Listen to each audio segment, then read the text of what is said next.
to invest in the skills and talents of our people in the areas of sports, culture, and nation building.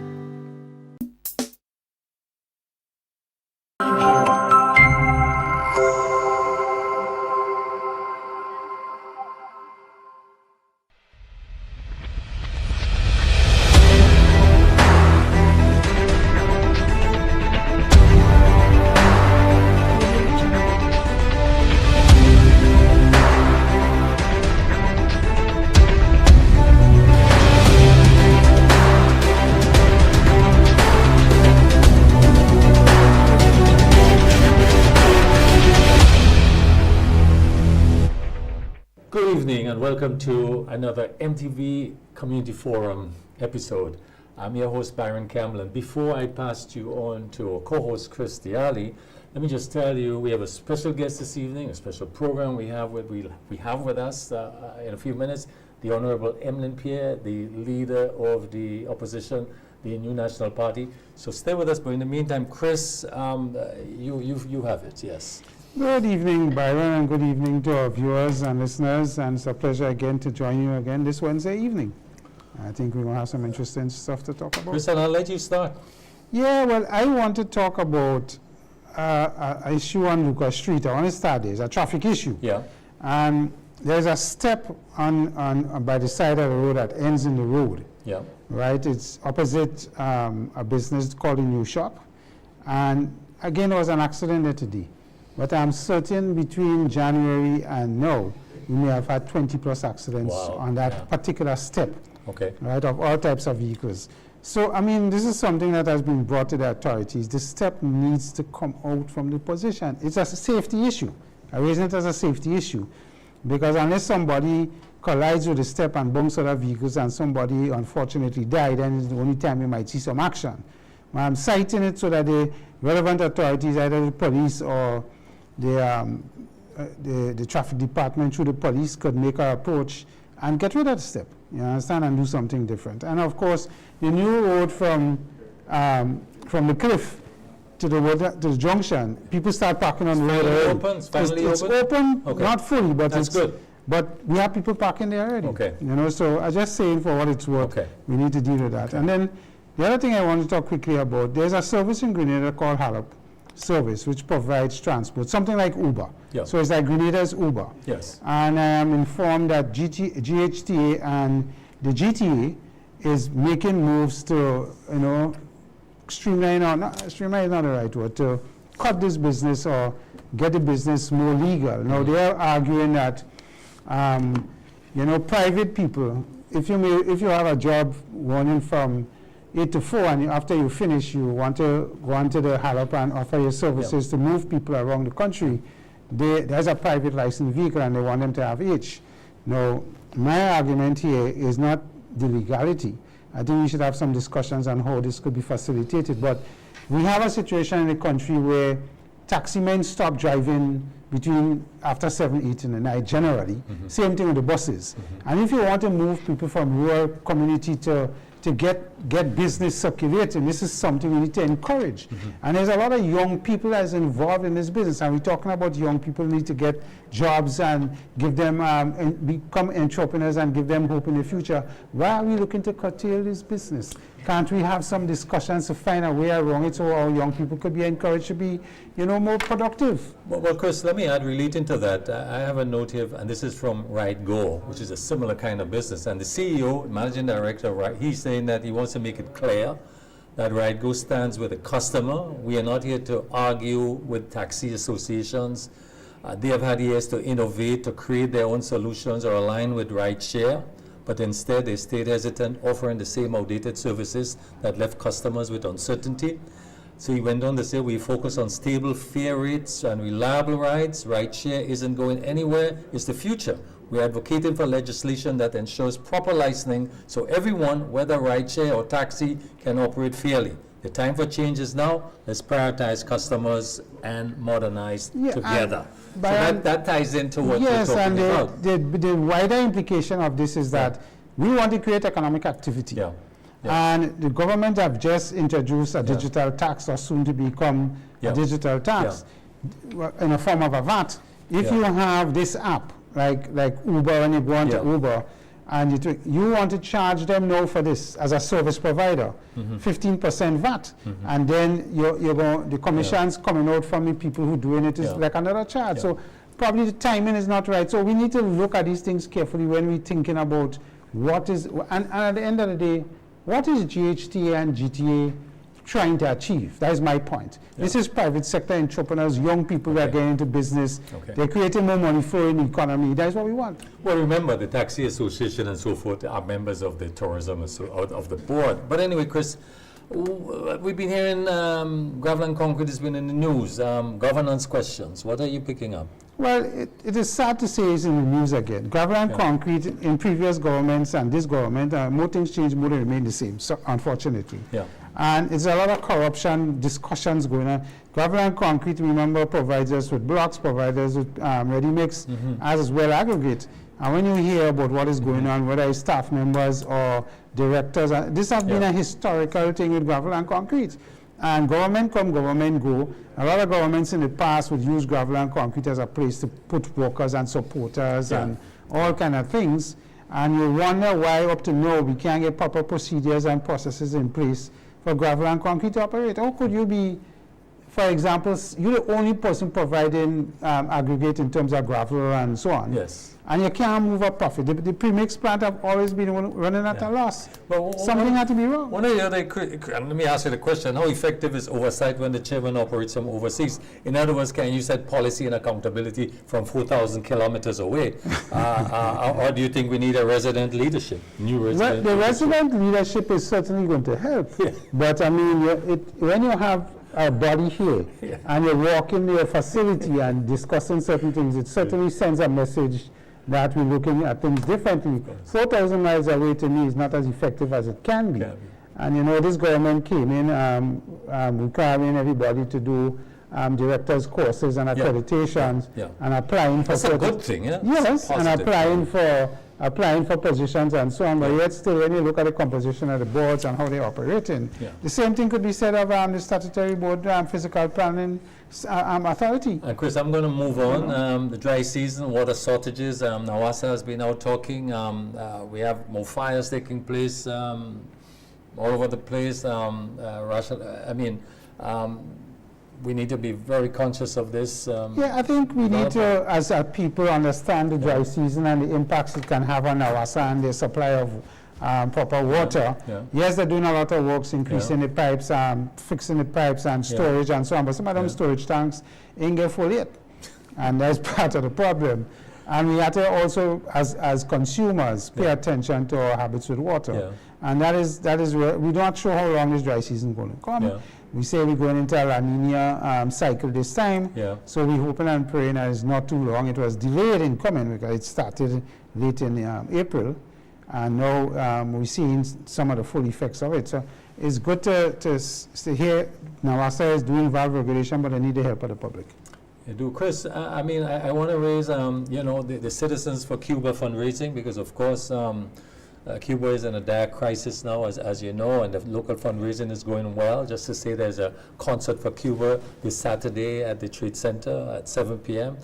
You have also a breakfast at in St. David's. I think this is on Saturday.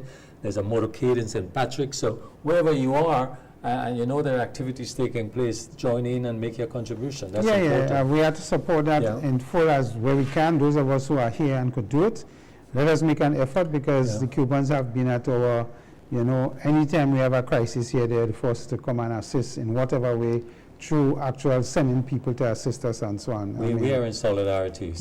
Have to be.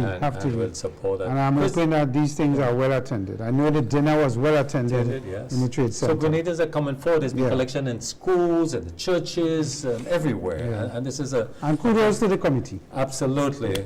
They're working hard. International Nurses Day was yesterday, Chris. That's a big deal. We need to recognize our nurses, the sacrifices they make, the dedication. I've seen this firsthand. I don't take this lightly. They're working under a lot of tight conditions and pressure and delivering with very limited resources, human resources around them, and other limitations. You know, our health personnel in all its aspects nurses, doctors, and I hear this International Nurses Day, and I think it just brings to mind the fact that we need to make sure that our nurses are taken care of, both from every aspect, Yeah. not just pay and so on, but the environment within which they work, Yeah. and they're given the necessary HR protection to keep them what they're doing. Chris, and something we've been talking about, the Neil Franklin case, coroner's inquest is going to happen. The police have put out a release saying that the inquiry or the investigation has been completed. But they have announced a coroner's inquest. Of course, that's a magistrate carrying out further determining who, when, why, what, all the details there. But there's been some controversy there, and maybe we'll get back to it at some further time. But clearly, the family is seeing this as from the announcements I've heard, as a positive development. And at next stage, at least they're informed. Well, this is- obviously, the coroner's report has raised questions, obviously, with the police in the investigation as to the cause of death. Yeah. And the Yeah. coroner's inquest is to get further details and to dive deeper, Yeah. so that if the matter truly surrounds murder or capital murder, without whatever it is, then the inquest will recommend that it goes to the court and for a trial to start and so on and so forth. So it is a move in a direction that will tend to say that all is not well with this Yes, matter, and yes. based on the investigations, Yeah. the coroner's inquest and what they get from there is going to see how we proceed.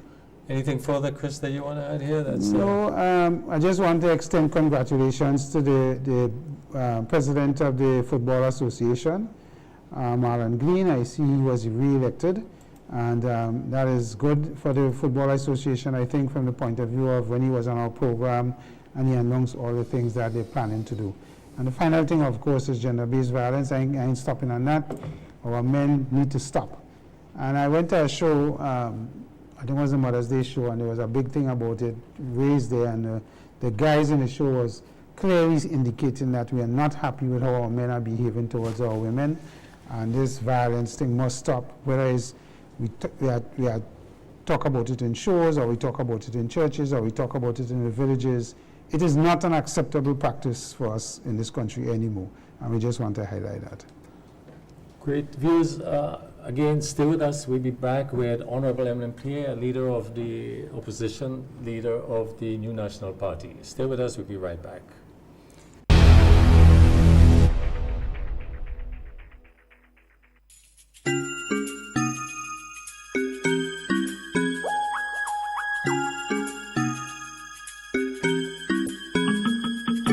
Fit for Life and Allied Laboratories, providing quality care and expertise.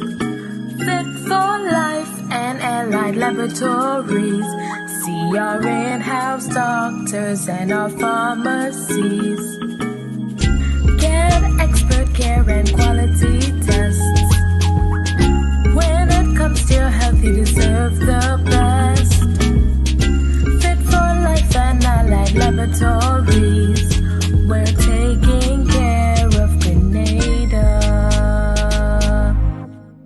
In Grenada, sports aren't just a game, they're a way of life. They teach discipline, teamwork, and resilience. They inspire the next generation to push boundaries and chase excellence. That's why the Investment Migration Agency of Grenada is proud to support sports initiatives as part of our commitment to youth and national development. When we invest in sports programs, we invest in the future. We invest in the health and well-being of our youth, and we invest in broadening Grenada's reach, proudly connecting our athletes, our talent, and our nation to a global community. Together, we all go further. The Investment Migration Agency. Unlock the possibilities.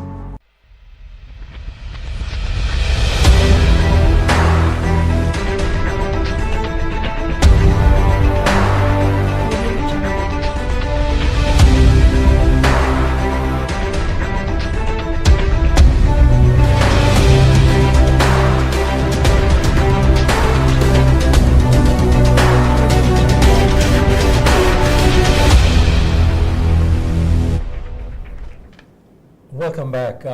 Tonight or this evening, we speak with Leader of the Opposition, the Honorable Emmeline Pierre.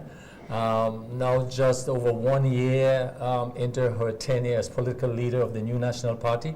This interview, we believe, comes at a critical time. Grenadians are facing persistent cost of living pressures from geopolitical issues, new taxation measures like the recently tabled Digital Services VAT, ongoing questions about major national projects such as Project Polaris, and growing concern about jobs, public sector conditions, and economic direction. At the same time, the opposition itself is under scrutiny, questions about readiness, internal organizations, and whether it's presenting a clear and credible alternative government. Tonight is about accountability, but also readiness, not just what is wrong, but what is the alternative. Honorable Emmeline Pierre, welcome. Chris. Thank you. Honorable Pierre. So, with respect, could I call you Emily for short? Right? To get it I want to start with health. And I am a critique of Project Polaris because I think, from a few aspects, I think the government is going to put us in a lot of debt to get this 250-bedroom facility up. I am not a supporter of no concrete and mortar. I know we have problems with the hospital, the General Hospital, and we have other hospitals in St. Andrews, Carriacou, and so on. I also have difficulty with how we're going to resource it, whether through human resource or equipment, and what is going to happen there. We have heard very little about NHI, and how is the ordinary man going to get the ability to access this health care that is supposed to be going on good. So from NNP's perspective, is primary health care going to be a major focus of this NNP government if it gets back into office? Or are we going to go down the route of Project Polaris that this government has proposed? So let me say this. This project, Project Polaris, is a great sounding idea. But we need more than ideas right now, especially now. Healthcare is in a crisis, and ideas by themselves will not cut it. What we need is an alternative to the current situation. What we need is something that takes us out from where we are. And very basic, the challenges are. From supplies at the hospital, what do we do to address that? Mm-hmm. What do we do to cut waiting time? What do we do to increase quality? And simply put, the response to that cannot be to jump to Polaris. The response cannot be that. So for us, primary health care is a priority. And what we believe Polaris is doing is putting the cart before the horse. What you need is to ensure that within 30 minutes, any part of Grenada, that a citizen can access quality health care. 24/7. 24/7. So at any polyclinic, you know, let me just say this. I remember when we started the conversation about the vision for healthcare under the NNP administration and how do we improve healthcare. And there were concerns about the number of small facilities throughout the country. And how do you ensure in every parish you have a polyclinic of quality, that there's an ambulance, that a mother can deliver a baby, that you want to do a test, you can get it done, a blood test, you can get it done. You want to do an x-ray, you can get it done. And the thing that needs to be noted is that NNP started that process. So the upgrade of the Princess Alice Hospital, let's call that a serious polyclinic. You want to make sure you have standards there that people can access. What about the Gov one that was built by the Chinese? So that was another. That was another in that process. The facility, and very interestingly, when we speak about what NNP did and the capacity of NNP to deliver, when did we construct that facility? Serious work during the COVID-19 period. And I think that is really speaking to the competence and the ability of NNP to deliver. So we are extremely concerned that the priority is upside down. What we need now is quality, accessible, affordable health care. And Polaris is not going to deliver this to us. Definitely Let me switch to project implementation as you talk about NNP and the projects. This government, I commend them for continuing a lot of the projects. And they didn't stop it and investigate everything and so on. Some of them. Right. So I think that is a compliment in it. But when you look at the implementation rate, it doesn't seem to be at the 60-70% that we want. When you look at the capital budget that was presented and the use of the funds, we've seen a lot of projects and the implementation. I know the Prime Minister announced a set of road projects that's going to be coming, and what Reno is going to do, they have a big contract with a school and so on. But do you think that the implementation rate of this government is anywhere close to the 50% based on, and what was NNP's one in the days when they were there? So if you recall, one of the biggest criticisms from the current administration in the 2022 budget was that of the implementation rate for major projects. And they said they found the solution, that they were going to be moving at lightning speed to implement projects. If you look at, I'm sure, more than 90% of the projects that this administration, after almost 4 years, is still implementing are projects that started under the NNP. So there's a serious problem with We had a whole implementation. ministry assigned to that. And that is what compounds the problem, that you've invested significant additional resources to create a new ministry to solve the problem, and then you compound the problem. So it's very concerning. And then what we see on top of that is wastage. So it's not just a delay in implementation. When that delay is met with excessive overrun, cost overrun, and the cost of the project sometimes is the cost of the But we don't even hear about some of the so costs. it's really concerning where we are as it relates to implementation of projects. And this administration, when you really look at it, tell me, what is one major significant project, new project that was started by this administration? And that leads me to this aspect of two things I want to throw at you here, to have your opinion. Our Prime Minister changed the remit as to how ministers and their portfolios. So a Minister for Agriculture will have 5 other portfolios. He, the Prime Minister himself, had about 6 or 8 or 10. Please. And so you see a change because in the previous government at NNP, one minister will have 2 or 3. So it's about efficiency and how can one minister handle all of these portfolios. That's one. And then the other thing this government don't seem to be very good at is communication. In the previous government, you used to have weekly cabinet briefings, and you had social partners meeting where you meet with social partners. This current government decided to eliminate that to a large effect, and so recently they started cabinet briefings again. So do you see, if NNP was to come back, that we will see a more open communique going out to the public through cabinet briefings or through social protocol, whatever it is that was there before? Do you believe that is something you will pursue? Of course, we believe that the people must be part of the process of development. People must be actively a part of. And if you're to be actively a part of, you must know. You must have knowledge of what is happening. But even more than that, government has a responsibility to be accountable to the people. So we don't need to know when you think we need to know. We always have to be aware of what is happening. You are working for the people. So which CEO does not ask a subordinate for a report? Yeah. Or which CEO does not ensure that the subordinate is also kept abreast of what the vision is and how the progress is going? And that is why you have an organization that people are part of the process and they are working together to accomplish a goal. Unfortunately, the people are left out of the process of development here. I want to move a little now to fiscal policies. I know your party have announced that they will be putting out their manifesto shortly. One of the advantages NNP had over the years was under the fiscal side, where taxes was always looked as not something to burden you, but something to get people to generate economic activity and have confidence in doing certain things. This government have maintained a good fiscal stability. They haven't had new taxes except this recent one. They may have some hidden ones with fees increasing in some places and so on.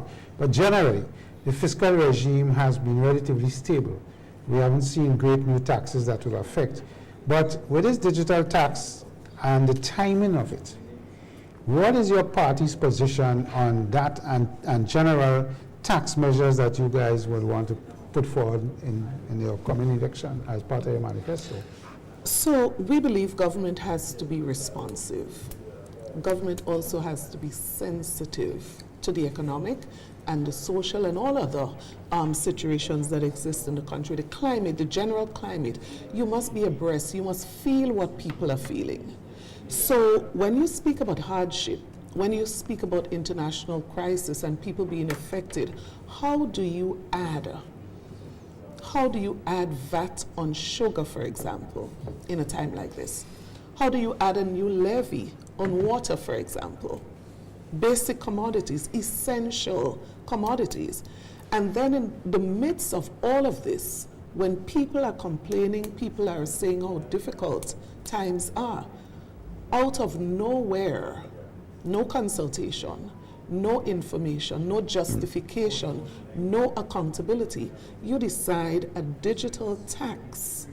You know, to me, this represents a government that is cash-strapped and is trying to find every single means that it can to raise revenue. So I listened to the explanation, and speaking about big companies and they have a lot of monies, and almost sounding like because they have a lot of monies, we need to get some from them. Now, it doesn't work like that in the real world, because some of these big companies that we refer to, they don't need us. And this is a VAT. And the principle of VAT is companies collect on behalf of the government. But as a side question, when you look at the geopolitics and what is happening now, inflation, imported inflation, price of gas, this government has capped it at 17. So if it's gone past 17, it means they're losing revenue through their tax of what they have on gasoline and fuel in general. How is NNP going to navigate that through their fiscal policy? Because, I mean, cost of living on everything is going up. You have energy is going up, and through Grenlec, and shipping and price of freight is going to go up, and tourism is going to be affected because flights are now tripling and doubling. We see some like Spirit in the US filing bankruptcy, these internal ones. How is your party going to address some of these things that the average person on the street could say, listen, I am seeing some relief, or I could get some relief? What is going to be the strategy of your party on this? Chris, I believe when people elect you, they elect you to serve them. And you cannot turn a blind eye to when they are feeling the pressure of international activities.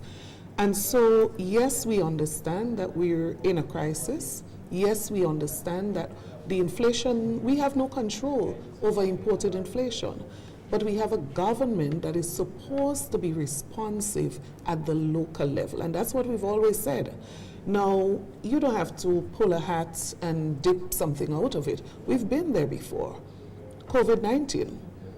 How did we manage to have taxi men and hotel workers benefiting from government support? How did we get to have teachers at home for months, paid a full salary by government? So it boils down to management and a heart for people. That when the people are feeling pain, as a responsible government, a caring government, you're supposed to feel that pain as well, and to be able to respond to that. But the critical thing, Chris, I believe this government has demonstrated maybe the highest level of wastage we've ever seen in government in this country. So it is one thing to manage what you have. Is like old people would say, the little I have, I stretch it, right? And we've seen some patterns of this administration that leaves us to be very concerned about the ability to manage the resources of this country. So if you're talking about $500 million in reserves, the question is, what do we have today? We're in a deficit of over $30 million. So the question is not about how much money you have. To me, it's a lot more about how do you manage what you have? How do you stimulate economic activities? The last one I want to put at you before Byron chips in is we have been talking on this program here for a little while now about the lack of transport within the CARICOM and OECS. And we had Guyana as a food basket at one time. We had a 2035 project that is supposed That's to. right, yeah. Would NNP government consider bilaterals with Guyana to help with the transporting of fresh vegetables and food out of Guyana? And also energy, whether we could use, gas or some form of something that we could have a discussion with Guyana so that we could ease the cost of how it costs to generate electricity. And finally, I know it's a three-part question, sorry for about that. When NNP was in power, Mr. Bowen and so on and his committee used to get a lot of blows for not talking about what happening with natural gas and our deposits and so on. This government has come and we're in the similar position. We hear very little. We had a Venezuelan acting president visit. We had the thing with the Russians and our blocks and what is that? We hear no talks about about alleged demarcation, Trinidad doing horizontal. We hear a lot of things, but nothing coming firmly from the government as to really what is going on with our oil and gas reserves. Will you guys continue to keep it close to your chest or not? All right, so it's after 9. Let me pray that my brain is functioning so I remember all of those. So let me start with the issue of food security. I think that's where you started. Yes, food security and Now, transport. food security has to be seen as serious as national security. It's a national security issue. We see what is happening in the world, the geopolitical tension, all the developments that's happening. We have to seriously treat with the issue of food security. And anything that we can do locally, regionally, any alternative sources and markets, we have to be pursuing with aggression. And so within the Caribbean region, I believe CARICOM, for example, we need to be doing far more to strengthen our hands as it relates to responding to these international situations. So it almost seems like every time there's a crisis, we run around like fowls without head, trying to find alternative market. We're trying to less plant more. We need to settle down. Or we can get our reject to bring food from Guyana up to the Exactly. OECS. And we need to ensure Something that like we that. become far more proactive. We don't wait for the price of oil or gas to go up and then we start running all around. We need to settle down and have a strategic plan as it relates to food security, as it relates to the issue of oil and gas, as it relates to the whole issue of energy. Where are we? You listen to Caribbean islands, and they can say very clearly where they are as it relates to renewable energy. Can you say where we are right now? We doesn't hear nothing about the project. Right? the And 2 so megawatt project. the bottom line is that we need to be far more strategic on these issues. The issue of transportation, you're absolutely right. Some months ago, we had a crisis. I don't remember what was happening then, and we were hearing every single day, South-South cooperation. When last did you hear that? Yeah. We need to be consistent. CARICOM have been talking about that for the last 50 years. Nothing has happened. Exactly, and that is the point. We need to move from talk to action. And I feel very strongly that the new NNP team is going to be far more aggressive as it relates to addressing some of those and issues. that's where I want to go. Honorable MNP. So you now had just over a year to transition from a senior party further to political leader. Historically, we know that opposition leaders either consolidate quickly or they lose momentum. So let me ask you, in very concrete terms, what has changed in the NNP under your leadership in the last year that has convinced Grenadians that you're ready to govern again? The NNP, that is, of course, under your leadership. So let me start with the issue of unity within the party. Yeah. You and I know that any organization that goes through transition, and I want to define the transition in the NNP. Yeah. The transition where you've had a leadership that's been in place for almost 40 years. Let's start with this. And you have that leader having served as Prime Minister for over 20 years, about 23 years. Now, when you go back to the foundation of the party, Dr. Mitchell was part of the foundation of the party, the founding fathers of the party.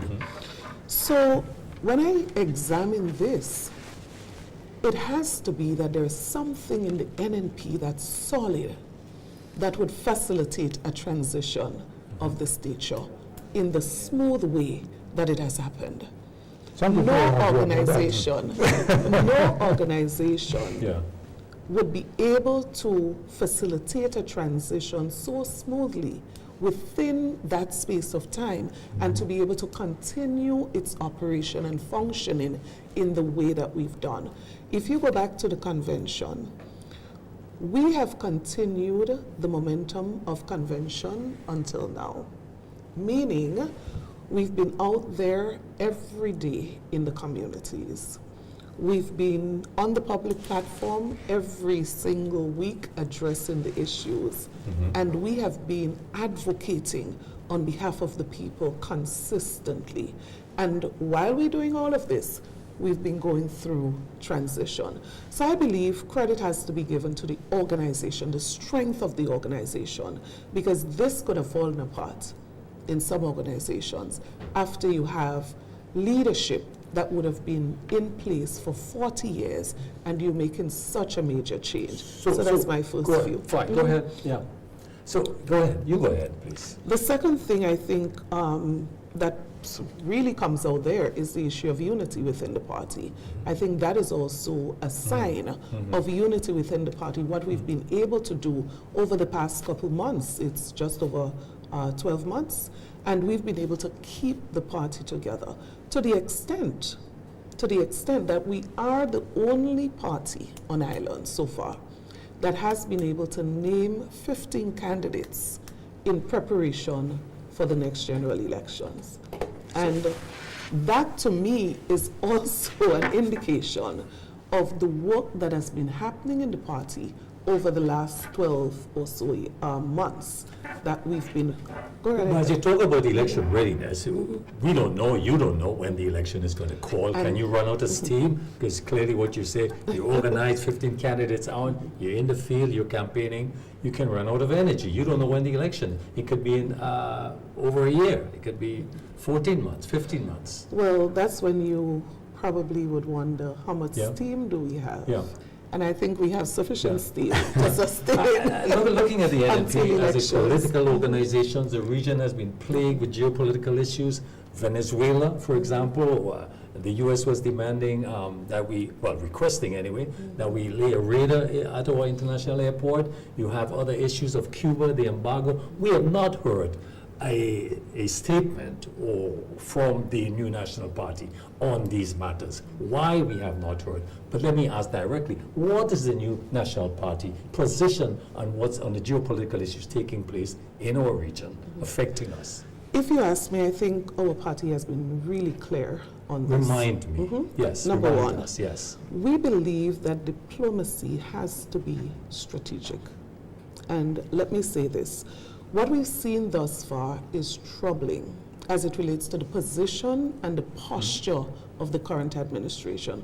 We don't subscribe to that kind of diplomacy. So for example, I cannot, on behalf of the people, stand in public and take a position against a country on the basis of which institution I went to do my first degree. In other words, I cannot say I'm standing in solidarity with this country because that's where I studied, right? Or I cannot say publicly, I'm prepared to lose my US visa, for example, I don't care. Now that's your personal views that you're expressing. But when you're talking representation, you are representing the people. And that is why for us, when we speak diplomacy, when we speak relationship with other country, there's one thing that must be at the center of all of this, the interest of Grenada, Carriacou, and Peter Martinique. And that is why we don't jump and hop about taking position on matters, especially when you don't even have the information. Let us use the radar, for example. What am I supposed to say? That we support it, we want it, we don't want it, when the government in question are the parties sitting and the US government sitting together, holding conversations on such a critical matter with absolutely no engagement of the opposition. So what position do you take on these matters? Not even a document from the government until now. So there are some things that of course you respond to when you feel that you're in a position to do so, and you feel that your position would be in the interest of the people, that you are seeking the people's interests. Now, let us look, for example, beyond the whole issue of the radar. We've heard that there are government officials who would have lost their visa in recent months. We've heard certain statements made. You would think that as a parliament, we would be briefed on these matters. And just like you, well, I don't know if you're privy to private information. No, ma'am. I have absolutely no information. So the question is, an uninformed position, is that what people expect us to take? Well, let's look at the Cuba situation. The NNP previous administration always supported the UN, the vote, in support, generally in support of Cuba, citing that the ongoing embargo is illegal, it's an issue of international law, and you supported that position. But here we have a situation where, and everybody's aware that, where the US in fact has turned on the screw further by preventing Cuba from having access to energy that every country, every human being needs to live a basic life. Humanity needs this. In fact, we know that Grenada right now, Citizens for Cuba are trying to raise funds, trying to assist. Cuba is in a dire situation. What is the NNP position on this? Because in relation to what we see in the US government is now doing, the positions they've taken now, what directly, this is not something that where the government has the information. Of course. We all know what is happening. So we don't flip-flop, right? So our position as it relates to the embargo in Cuba has not changed. Yeah. And we've been very clear about that, consistently clear about that. As a matter of fact, the new ambassador came to Grenada and she paid a courtesy call. We continue to empathize, we continue to support Cuba. There's a fundraising we would support. I would make a donation, we send facilities to students there, what have you. But I'm talking about things that has to be coordinated from a government level and at the CARICOM level. That is where the real action lies. The question is, having a position you really don't support the embargo against Cuba, what does that change? What we need is actual diplomacy that encourages conversations that could make a difference. And the NNP is not in government to facilitate that. So we would like to see the Prime Minister, Minister of Foreign Affairs, engage his CARICOM colleagues, and whatever ways that CARICOM decides, whatever ways as individual countries they decide, they hold the purse. They made a donation. We're not in a position to make a donation. If we were in government, certainly I would think that we would make support this policy of supporting Of course, but I'm talking about policies and actions that you have to make decisions based on knowledge and information that we don't have. So you started off on the subject of the radar, and that's totally different to the humanitarian situation in Cuba. Two different things. The Prime Minister recently, it's been announced, have been making several trips to Africa, the Middle East, but I want to talk about Africa, his initiatives in Africa. Several, certainly one or two for the year already. He talks about creating a South-South, continent, linking the continent more with the Caribbean, or Grenada specifically. What is the NNP position? What is the NNP view on this type of linkages and the strategy by the government in forging linkage with Africa? And what do you see as the possible benefits for us? Is this something your government supports, something that if you were to win the next election, something that you would continue to pursue? So let me start with diplomacy based on respect. So we respect every country regardless. We respect and diplomacy, they go hand in hand. Also, when it comes to friendship, relationship in the diplomatic space, there's an expectation, there's a standard that you maintain. Now, when it comes to cooperation, whether bilateral, multilateral, whatever relationship that you have, again, I go back to the core, the interests of the people of Grenada, Carriacou, and Petite Martinique. So if there is an interest that can be satisfied to the benefit of the people of Grenada, of course I'll say pursue it. Cautiously pursue, meaning that you've examined everything and you concluded that this decision is in the best interest of So Grenada. far, what So- benefits you see? So let me just go back to the issue of transportation, food Yeah. security, Yeah. things that probably, let's just look at what we had a Yeah. situation when Yeah. we had a situation internationally where food prices continue to spike. And there were concerns about tariffs being applied that would make it almost impossible to purchase certain goods from certain locations. And that was when there was an amplified voice for South-South cooperation. So again, I'm saying, based on your needs locally. So if it is that we can buy, let's think, I don't want to specify an item, but let us say item A, through a South-South cooperation, is going to bring significant benefits to farmers in Grenada And the average consumer. and the Yeah. average consumer, Yeah. as an Yeah. example. Now, why won't you want to explore this? It is in the interest of the people. Now, when you have a crisis up north that is going to prevent you from accessing this particular item, it would be in your interest to explore alternative and not wait for a crisis. And that is why it's not so much about where you go. It is about what is the interest. And what concerns me is that it's been more than a year. We've been traveling extensively to Africa. And I'm yet to hear anything significant that we've been able Have you raised this to in benefit. Parliament, Honorable? And let me just make another example. Yeah. Our 50th anniversary, we had a very special guest, we were told, who addressed the country, and this was unprecedented, what happened.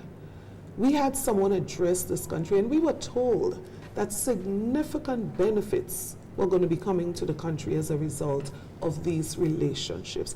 It worries me. Who is really benefiting from these trips? Well, and you know, these just to relationships? say, I'm we concerned. can't solve the transportation issue within our region. I suspect how we go solve it from Africa. You understand? Well, Because definitely transportation. yeah, I mean, I have no difficulty with the government pursuing other relationships and when things happen, so you can widen your Of course, and that's why I pool. say at the center, Yeah. the people. Yeah. What benefit are we pursuing? And how do we account to the people? So maybe a simple question You're is how much preparing have for we election. spent? You're preparing for election. One thing is fundamental, one thing is different, is that you now have three parties. What is the NP view on this new factor? You now have three parties operating. It means that the electoral votes is not now between two, but is now between three. You see this, how do you view this in terms of a challenge for the NNP? If it is, what's the scenario there? And just to add, Yeah. you know, Justin Pay, you must have heard about Justin Pay. Dr. Pay recently put out an expose saying that if the election was to be held today, NNP would win and go back into government. Of course, he got heavily criticized and people examine what he's doing and so on, as opposed to paying the piper or get it tuned. But at the end of the day, Justin Pay's predictions have been relatively accurate with the exception of St. Vincent and just recently with Antigua. And today, Bermuda, Bahamas. Right. So the question is, he may be doing some things that can't stand ration, but something's working in favor in terms of predictions. Yeah. So based on Byron's question and that, would and how the NNP machinery is gearing up to prepare for the elections, whether it's tomorrow or next year, you know, what is your party's focus going to be in the next few months? So let me try to get the the three-party question. Right, yeah, out of three-party the- question. Three-party. Fine, So yeah. I responded to this before, and I still feel the same way. I do not believe that there is a threat to the NNP as Yes. it relates to, definitely not, I don't believe. And you've asked my opinion, that's what I'm sharing, Yes, right? of course, yes. Yes. Definitely. And sometimes I draw people back to numbers. So if you have 2,000 people in a particular constituency who are voting, the question is, how is the vote likely to split among three parties, right? And I remain convinced that when we look at our numbers, because a scientific poll is great, Yeah. right? The extent to how scientific it is another question. But I go on our canvassing, right? Which is the method that we use to assess where we are. And I feel quite comfortable with that approach, which is you canvass every single voter in that constituency, and you don't just do it based on your perception of who they support, but you also do that from conversations. And so that's the method we are going to be using as we prepare. And based on that, I'm still if I change my mind, I will let you know. I'm still convinced that the Yeah, but DPM would not some be a people are threat to applying the logic. They NNP. said, look, the leader, Peter David, Honorable Peter David, was a senior member of the NNP, held a seat, constituency of the town of St. George. He's out of the party, he resigned from the party, he moved on. But clearly, he was in the party and his supporters were NNP. So, I mean, if his supporters were NNP, then clearly, well, The supporters remain with NNP. You said fine. but I mean, in 2022, and I want to go back there, Grenada's made a decisive choice. Yeah, the NNP now has to rebuild trust, not just criticize, but why should Grenadians trust the NNP again after such a decisive election rejection? Because you lost. Right. Why? I mean, So give us the reasons why, concretely. Yeah. So I want to first put into context Yeah. the last election. Yeah. I would not say the people rejected NNP, as opposed to, I would put it this way, the people wanted something different, and based on what was presented to them, they made a choice. This is how I would put Okay. it, right? Okay. So you had a situation where we had a leader in place 23 years, and a narrative, I want to put it this way, was skillfully developed to give the impression that this leader was there for too long. Very little consideration in that narrative was given to the achievement of the government under Dr. Michel's leadership. The narrative centered around youthfulness. So nothing about competence, very little about competence, but youthfulness versus quote-unquote maturity. That was the narrative.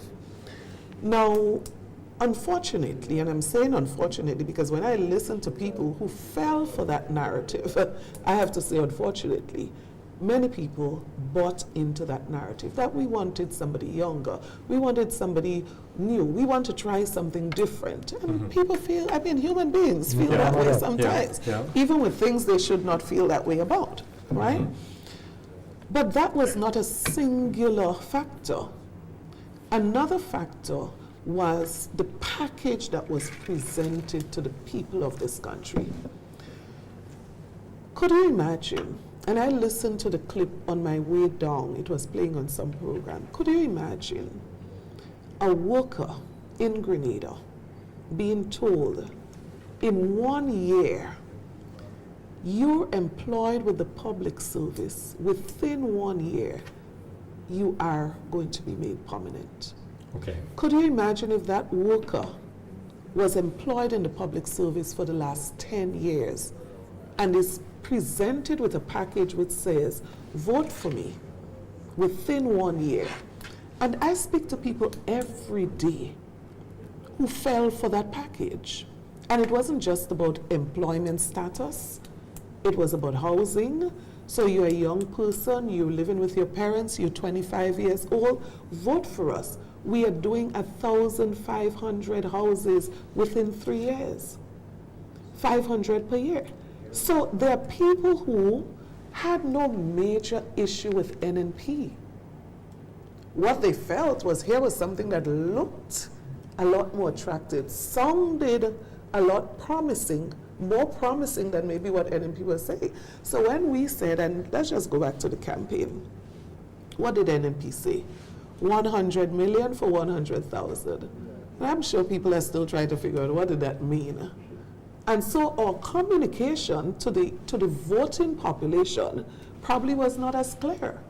And so they went with a group of persons who committed to them through a social contract, because that's what a manifesto is, that they were going to do some things that probably NNP never did.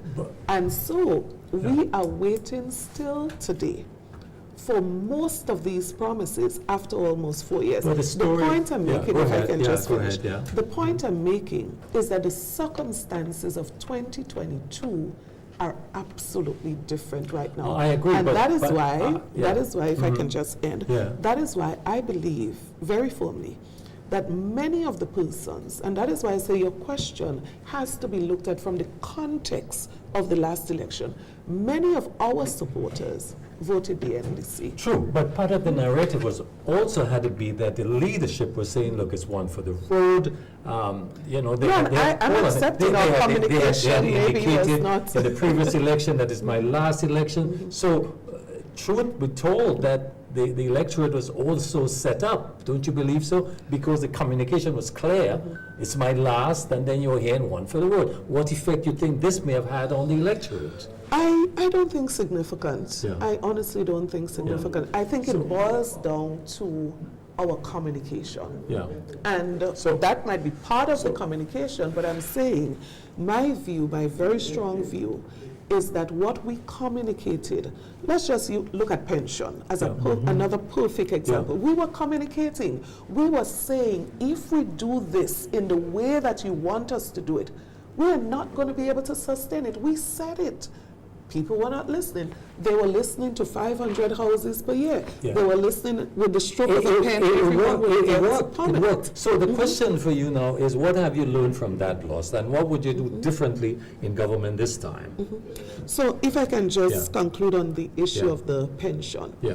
Now, after the election, the government came back to say exactly what Dr. Mitchell said about the sustainability of the initiative. And so that is why I'm saying one of the mistakes we made in the last election is that our communication was not very clear.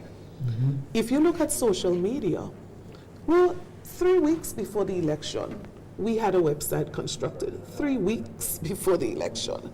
Now, we obviously, we were in office, we obviously were not properly prepared for the changes that took place in the last election, where social media, for example, played a critical role. Now, if you look at what we've done over the last year or so, you would see a significant improvement in our performance as it relates to social media, technology and communication.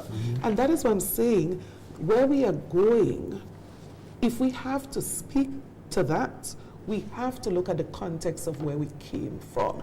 And so for us, moving forward, our policies, we are currently reviewing our policies because there are some things we did that were great, excellent, right? But the question is, do we just continue or do we reform in some ways? Our manifesto, for example, we are taking this a lot more serious than we did in the last election. You would remember it was a couple of days before the election we present. I'm sure nobody. So are you saying you're going to present your manifesto before an election is called? Well, not before an election is called. Okay. But I'm saying where we are now, we are in the final stages of producing that manifesto, because we want to make sure that the message in there is not just something that we come up with. This is coming directly from the people, but we must communicate it well. And I tell you, I'm still convinced one of our major weaknesses in the last election was communication. As we're seeing already in combat. So you certainly have to see how it's going to be different and get the message that you want to get. I mean, before you came on, we were talking about this thing with Harrop. and what is happening and the young people and the possibilities of widening this, is NNP going to look at, because it's a young people thing. Yeah. We're encouraging, we always talk about unemployment is highest among the young people. This is a way for them to employ and be entrepreneurs and make money and filter it in the economy. So my view on it is this. Number one, if we're going to be doing something, we want to get it right. We want to do it right. So off my head, immediately I think of protection of those who are riding, right? And so I would encourage all of those who are involved to take all the necessary precautions to protect and secure those that you are transporting. That's, to me, number one. As it relates to whether there's a need, undoubtedly there's a need for greater Movement of people. movement of people. And what we are having, to me, is still a drop in the bucket, right? Yeah. So we should be encouraging this, Yeah. I believe, but we must encourage it with standards. Yeah. So I am not at all going to say, dismiss them, do not engage them. You see, we have to encourage economic activities. And one of the ways to do that is through transportation. Oh, yeah. If people can move, we're going to see an increase in economic activities, and that's one of the things that's going to be critical for us. Restaurant can now open till 11 and 12. One of the things that we must address is the issue of local transportation. We can speak regional and international, but local, internal, is extremely critical to economic growth and We development. support a policy that give a public transportation system in Grenada. Would you support a policy of that nature?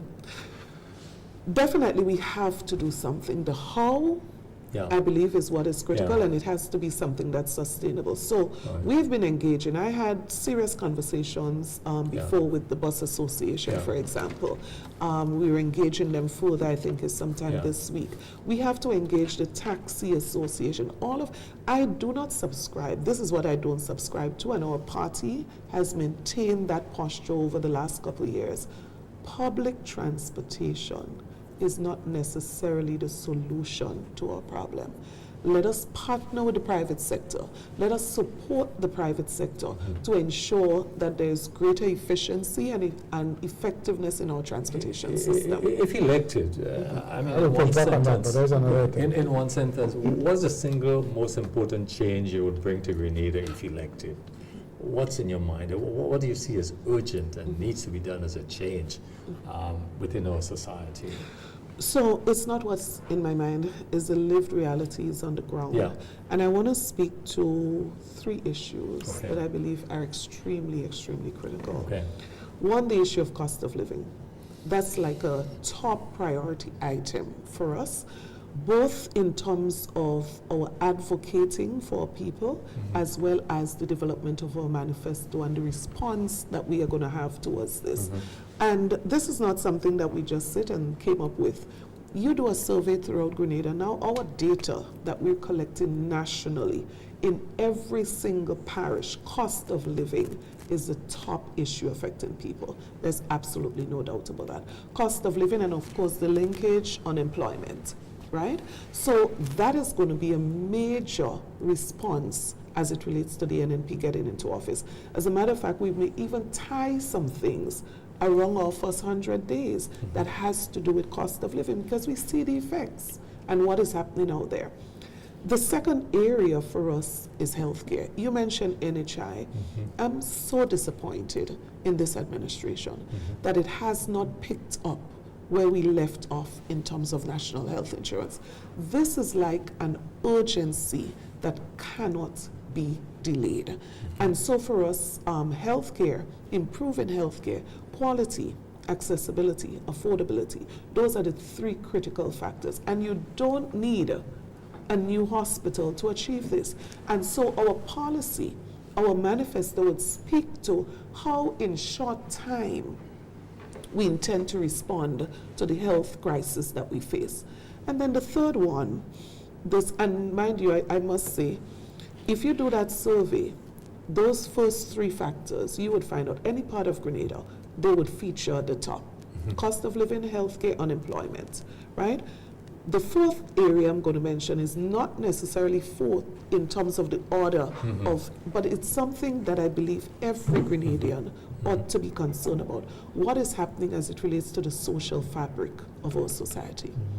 We had an engagement only this week, and we've been meeting with key stakeholders because we're preparing for our governance. We take this very seriously. The concern as it relates to what's happening socially in Grenada cannot be understated. It has to be, just tackled in a way that indicates that we understand that the fabric of our society is being destroyed. And there are some developments that we are seeing around the country, the strip clubs, the gambling. You just name it, the abuse of alcohol and drugs, right? And we just have to understand that something is going down a slope too quickly, and we have to be able to pull this back, because we're not just speaking about the people who are involved in these activities. No, we're talking about the destruction of an entire society. And for us, we are going to partner with all possible stakeholders to get to the root of some of these challenges. Some of it, let us be honest, and I remember Police Officer Vanny Cowan, and it was very interesting that he said it, that crime is heavily linked to poverty, right? And so we have to look at all of the social issues and get to the root and address those things, whether it's employment. So the guys on the block, you think that's their first interest? That's not their first interest. Because I remember before 2022, there was a program where we took the guys from the blocks and we engaged them. But what you see happening now, everywhere you pass, there's a gathering of young men on the block. That's correct. And it seems we need more time, and we're out of time. But let me ask you finally to your closing statement, because we're out of time. Put the labor crisis on your list. Yes. Let me give you your final So many crises. closing comments. So I would close, and I wish I had more time, but I would definitely take this as one of the things that is of serious concern. Now, I've listened to the government after its commitment to the workers of this nation, particularly public officers, that within 12 months, they were going to make every public officer permanent. One public service, that was the promise. Now, it is deceitful, it is unfair, it is probably heading towards immoral, what we see happening right now, where the cabinet secretary is issuing letters to public officers indicating to them that they are permanent. Not through the Public Not Service through Commission. the Public Service Commission. And this is a serious matter that needs to be addressed at the level of government, that they must make a public statement to workers clarifying this particular matter.